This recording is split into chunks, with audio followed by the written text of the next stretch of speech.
In other business news, artificial intelligence solutions continue to be explored by businesses on the African continent. Cloud23 has sought to highlight this after the world marked Global Entrepreneurship Month in November. That's as it operates in 15 African markets, helping companies optimize operations, improve efficiency, and accelerate growth. Founder Ram Ramakrishnan speaks to us about these developments. Thank you so much for your time, Ram. I think your company is one of those examples of a startup going global. Talk to us about lessons learned through this journey that other SMEs can pick up on. Good afternoon, and thank you for having us and myself in the show today. And yeah, from a Cloud23 perspective, we are a digitizing company where we automate and digitize some of the operational processes across multiple enterprises. And from an SME perspective, we scaled from producing 5 to 20 products or processes in a year to around 60 across these African markets. So that's us. And from a lessons learned perspective, it's about the people and the process more than the technology themselves. Absolutely. Let's talk about appetite, especially as you have branched out and are assisting companies within around 15 countries. How much of that exists in terms of businesses wanting to lap up and be on board with the global trends?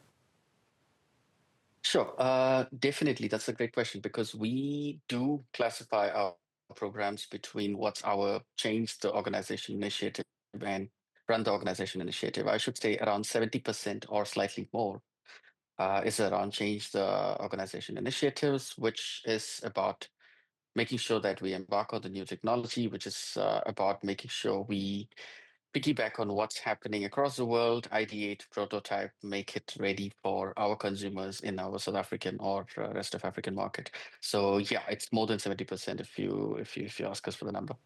Speaking of those advancements, AI, of course, is advancing across the globe. How then can local firms adopt a faster pace of these technological changes, especially to compete at a world scale? Sure, definitely. So the cost of consuming AI is getting reduced and reduced as we see in the last 2 years.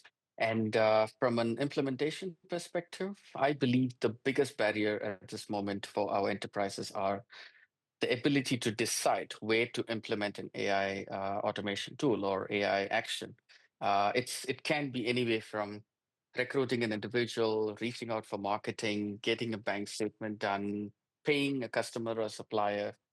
It could be anything for that matter. But right now, we are mainly focusing on enabling businesses to make decisions on what's the best possible use of AI. For example, if I were to automate opening a garage door within my house, it's not going to be as impactful and monetarily beneficial than automating the timesheet capture and other value chains that we have in our businesses.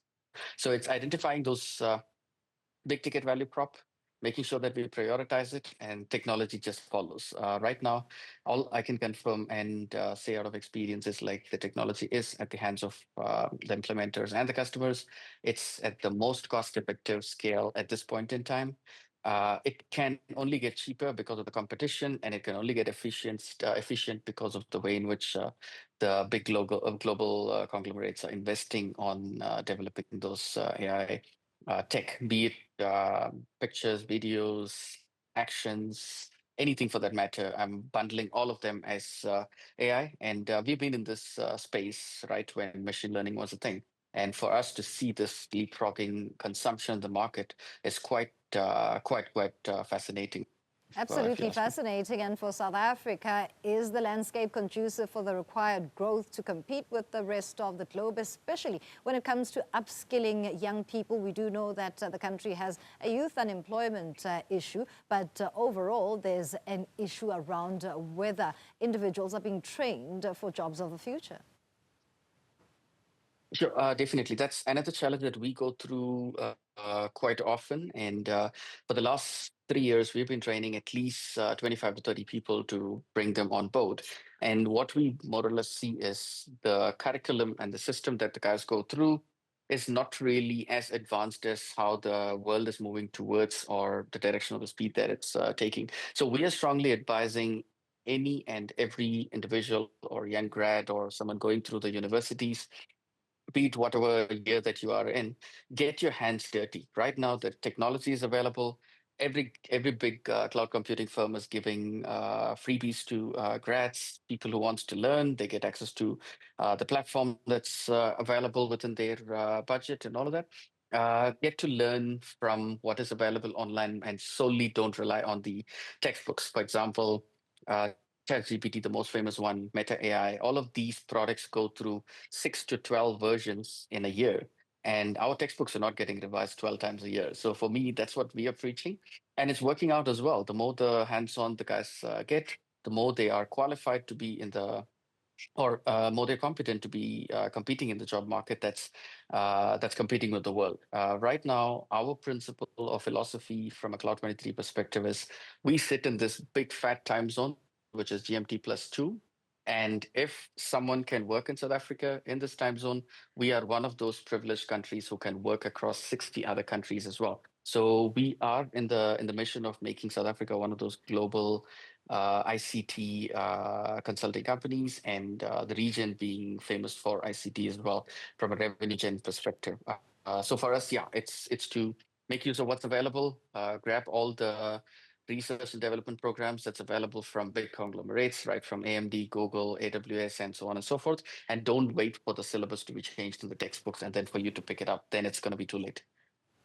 Thank you so much for your input. Cloud 23 founder Ram Ramakrishnan talking to us about entrepreneurs branching out into the world in a highly competitive environment that involves advancing in artificial intelligence.